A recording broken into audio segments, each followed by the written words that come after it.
Today I want to talk about the 3 things I wish I knew as an empath growing up. And if you identify as an empath, I highly suggest sticking around for the end because I'm going to give a tip on how to protect your energy.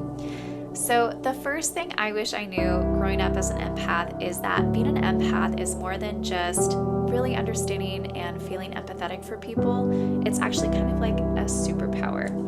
And I know if you feel empathic, you're probably like, no, that means it's going to the store and feeling overwhelmed by all the people around you, or going to a family dinner and feeling your mom's anxiety in the kitchen. And I totally get that, but it's way more than that, and let me explain. When I was little, maybe you can relate to this, I couldn't listen to people talk about how they got injured. So they would start telling me like, oh, I got this injury and then this happened and where, and I was like, stop, don't, I can't. Because I would actually start feeling that sensation in my body and I couldn't do it. And I was just told I was squeamish. And so that's what I always thought growing up. I'm just squeamish and sensitive. But now I'm a psychic, and being an empath when you're a psychic is actually called clairsentient. So you probably have heard of clairvoyant, which is clear seeing, and then clairaudient, which is clear hearing. Clairsentient is clear feeling. So when I do a psychic reading, I meditate and then I connect to that person and then I feel into my body and I will start feeling sensations. And so I'll feel like anxiety in my chest and I know that person's having anxiety about something. Or I'll start feeling like a heaviness in my chest and I'm like, oh, they're going through something really difficult, like maybe a heartbreak.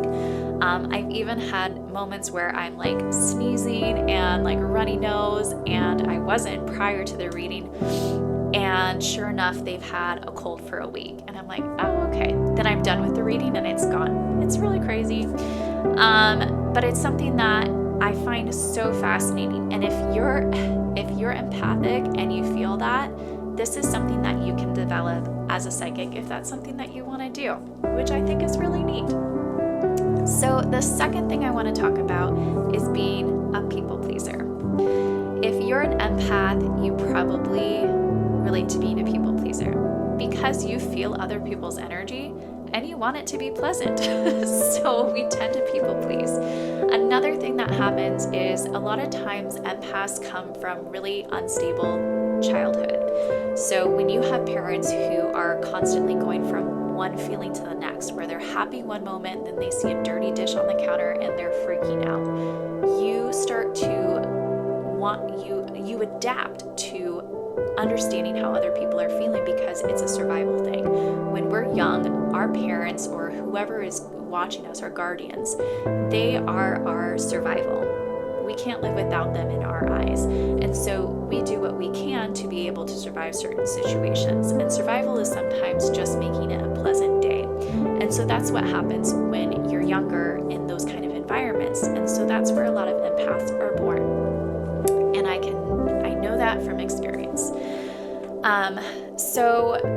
So people pleasing is something that I wish I knew I didn't have to do going into adulthood, because as much as it probably was useful as a child, it wasn't something I needed to continue on into adulthood.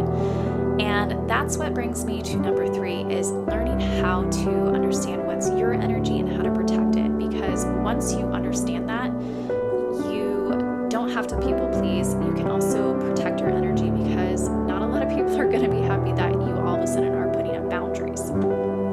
So, understanding what your energy is. And I will give you an example of this as well, because it's something that happens to me quite often and I use it all the time. So there are many times where I go out. Sometimes I'll go to the gym in the morning or I'll go run errands. And when I come home, all of a sudden I'm feeling super frustrated or anxiety about something. And I realize that it's not my anxiety or frustration. It's my children who are fighting over a toy or something like that.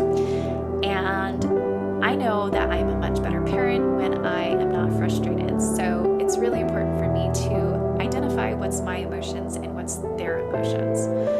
So when you are an empath and you're starting to have big emotions come up, identify if they're yours or not. If they're yours, obviously deal with them. But if they're not, you can get rid So what you do is you identify it, and then you breathe in, and then intend any emotions that are not yours to go down into the ground. So breathe in and intend anything out into the ground. And then there's a second step. So the second step is protecting your energetic field. So we have energetic fields. A lot of people call them your aura or your auric field, but they're energetically out 6 feet around us. And so that's why when you are out and about, you have a 6 up. It can be higher than 6 feet, but you're going around and you're mixing that energy with other people. You don't have to be right next to them. You can be further apart because of your energetic field. Especially if you're a really sensitive empath, you don't even have to be close to someone. If you hear different emotions, you'll hear that. So like if you hear fights going on at the grocery store and you're coming home and you're still thinking about it days later, it's because you haven't cleared your energetic field. So do that first step of any energy that's not mine, I send into the ground. And then second step is taking white light and imagining white light coming down through the top of your head, which is your crown chakra, and then breathing it down all the way through your body into your feet. And then breathe it out and around into your auric field. Now, if you are empathic, I want to test you. You decide how far your field is around you. Once you start practicing understanding, like, okay, I just need about a foot. Or maybe you need 6 feet, or maybe you need 10 feet because you just really need that space. Imagine that light coming in, breathing it through your body, and then out as far as you need. Really have discernment here on how far you think it is. So that is the tip and trick. And the reason why white light, I love this explanation. White light is a high vibrational energy, and it's like a UV light. A UV light, if you have a virus, you put a UV light over top of it, and it gets rid of the virus. The virus can't live in that light.